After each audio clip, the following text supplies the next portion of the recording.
Et c'est Socrates, Le premier tireur. Premier tireur. Socrates. Et Bast qui se concentre.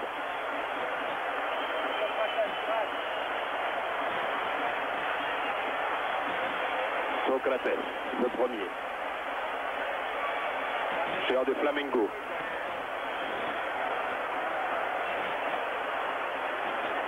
La 58e sélection. On retient notre souffle. Il faut vous dire que dans le temps, c'est super. Il prend pratiquement jamais d'élan. Tenter de chercher à prendre batte à contre-pied sur Nantes sans élan comme ça.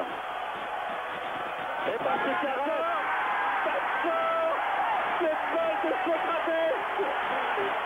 Socrates, ça commence pas pour les Brésiliens. Il a tenté le même penalty qu'il a réussi contre les Polonais, mais Bast a certainement dû le voir, est parti du bon côté encore. Milarzik était parti, il avait attendu que Milarzik bouge l'autre jour. Alors que là, Bast a bien dominé le coup. Yannick Stopira maintenant. Yannick Stopira, devant lui l'imposant Roberto Carlos. Allez Yannick. Ah, il faut rester calme, hein. Avoir un sacré sang-froid. Yannick Stopira, qui après avoir flirté longtemps avec l'équipe de France, a fait une Coupe du Monde magnifique. Allez Yannick, Allez. à votre avis, ça passe fort. Prends de l'élan, lui, Yannick. Et il le met. Oui, enfin. Bravo Yannick. Bravo Yannick. Premier pénalty français réussi. Je vous rappelle que Socrates a raté le sien. En force, il est parti du mauvais côté, il a tiré au milieu de la cage. Bien joué de la part de l'attaquant de Toulouse.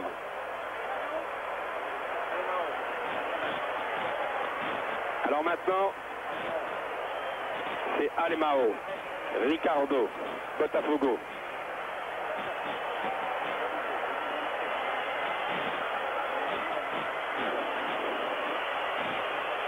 Alemão. Les sifflets viennent du camp français, vous en doutez, car ils sont tout de même assez nombreux. Eh oui. Et Bast est encore parti du bon côté. Oui. Elle est pas loin cette balle de sa main. Alemão.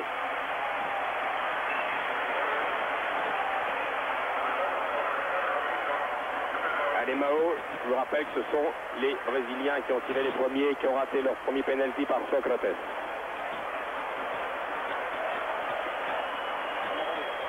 C'est Amoros qui se présente. Manuel Amoros.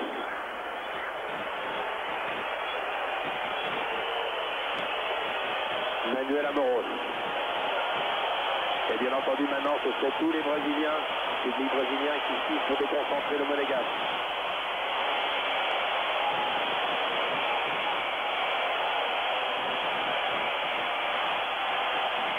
Oui, il marque. Oui, Amoros marque deux réussites. Deux réussis pour les Français, un seul pour les Brésiliens. Et c'est maintenant le capitaine Edinho. Maintenant, c'est le capitaine Edinho. Non, non, c'est Zico qui se C'est Zico, présente. évidemment c'est Zico.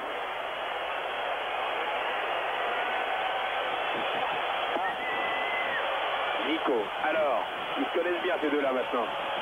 Oui, c'est Marc. Absolument.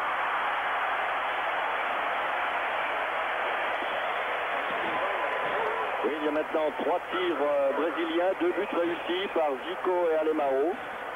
Et les Français maintenant, c'est Bellone qui se présente. Jusqu'à présent, 2 tirs tentés, 2 tirs réussis pour les Français.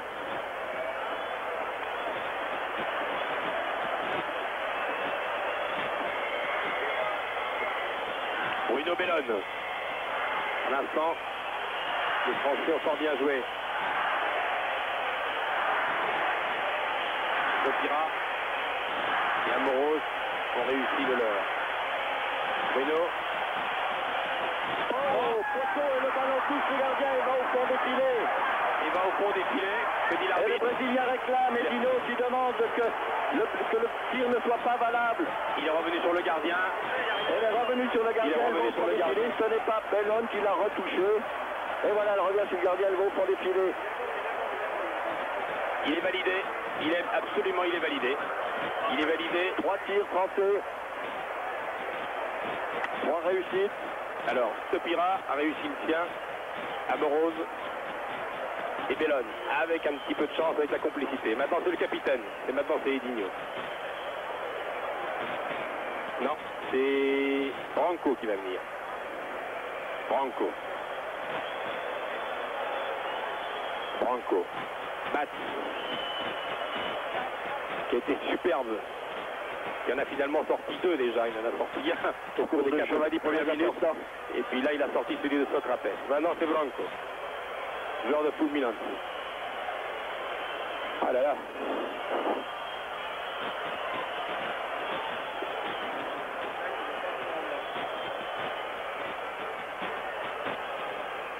Quelle tension dans le stade maintenant.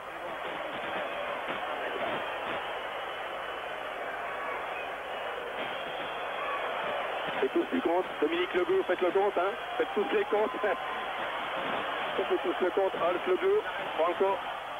Oui,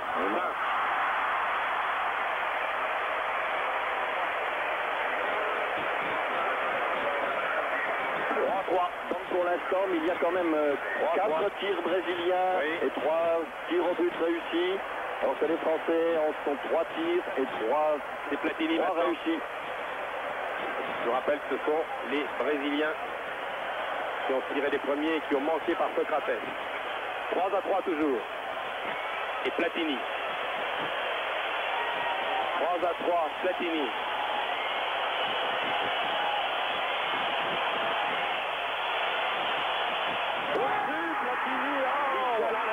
Égalité maintenant.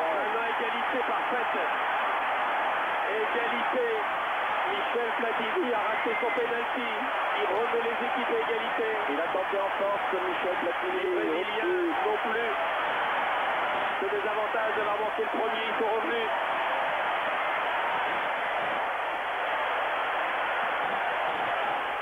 Aïe aïe aïe. Julio César.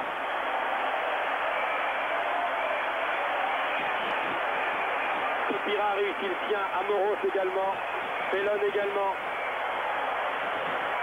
Michel Platini a raté le sien.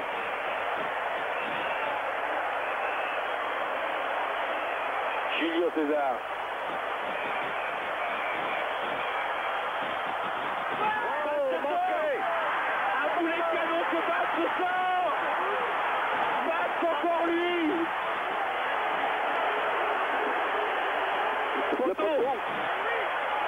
C'est le poteau.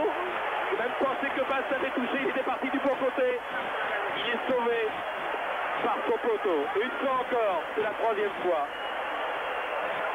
Quelle séance. Et tout repose maintenant sur Fernandez.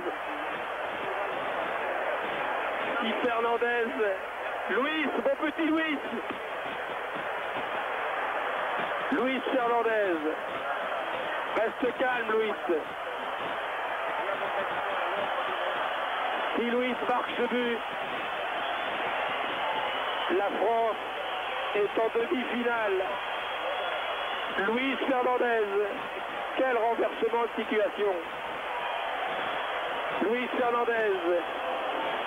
Luis Fernandez. La France est qualifiée. La France est qualifiée. La France est qualifiée. En quelque sorte, la revanche de cette demi-finale terrible il y a 4 ans en Espagne à Séville, où l'épreuve de pénalty, souvenez-vous aussi que ces aussi avait été fatale aux Français. Cette fois, le poteau, mais aussi Basse, la chance bien sûr, et Fernandez qui finalement a rétabli la situation après le pénalty manqué de Platini. Magnifique image, Platini qui remercie Fernandez. Platini qui avait enlevé trop son tir, ça arrive au meilleur, même au meilleur joueur du monde. La preuve Zico. Et Zico aussi avait manqué son pénalty en cours de match. Les Brésiliens sont éliminés. La France est en demi-finale. Quel match, quel dramatique de télévision et quel souvenir pour nous et pour vous sans doute. Nous n'oublierons pas de sitôt. Ce 21 juin, la France se qualifie. Elle élimine le Brésil au pénalty. Fernandez est bouleversé. Bellone vient l'embrasser. Tous ont été exceptionnels, même si Michel Platini a raté son penalty. Les Brésiliens n'ont pas été plus heureux, et Socrates le premier. Et Zico avait bien mal tiré le leur, et pourtant ce sont deux grands joueurs. Bravo, magnifique, magnifique victoire des Français, qui ont gagné ce match avec leur triple. Avec la chance aussi, là, car c'est un petit peu la loterie au pénalty, mais ça fait partie. Regardez la consternation dans le camp des supporters du Brésil. Regardez, il ne veut plus entendre la foule, celui-ci. Il se bouge les oreilles. Fernandez, héros du match, photographié. Il va avoir droit à la une des journaux du monde entier, Fernandez. On va revoir et revoir. Et les pauvres Brésiliens, et oui, les Brésiliens pensaient pouvoir accéder à la demi-finale et voir à la finale, car ils n'avaient pas digéré leur élimination face à l'Italie il y a 4 ans. Et puis vu la France va donc rencontrer le vainqueur du match RFA-Mexique qui se joue tout à l'heure à Monterrey. Et puis ensuite, eh bien, il y aura soit l'Argentine, soit l'Angleterre qui vont se rencontrer, soit l'Espagne, soit la Belgique. Alors Roger, il vous reste encore un petit peu de souffle pour vous dire un petit mot. Écoutez, oui, c'est juste, Michel, c'était insoutenable, ce tir au but.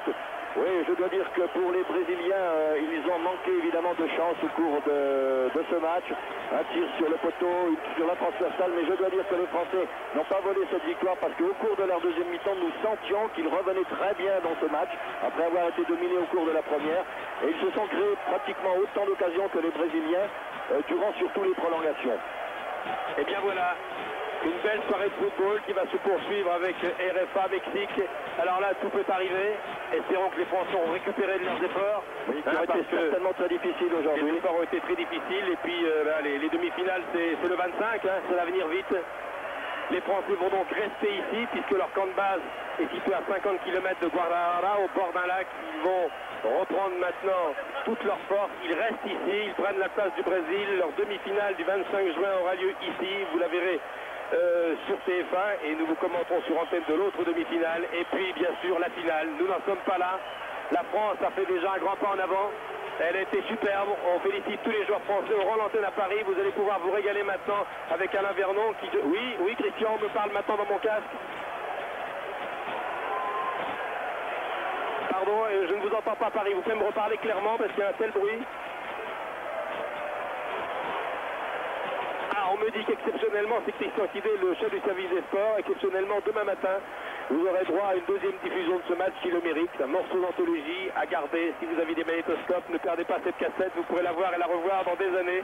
C'est un des grands moments, un des grands sommets du football. On en a connu comme 170, avec également une demi-finale émouvante entre l'Italie et l'Allemagne avec prolongation. Il y a eu Séville il y a 4 ans.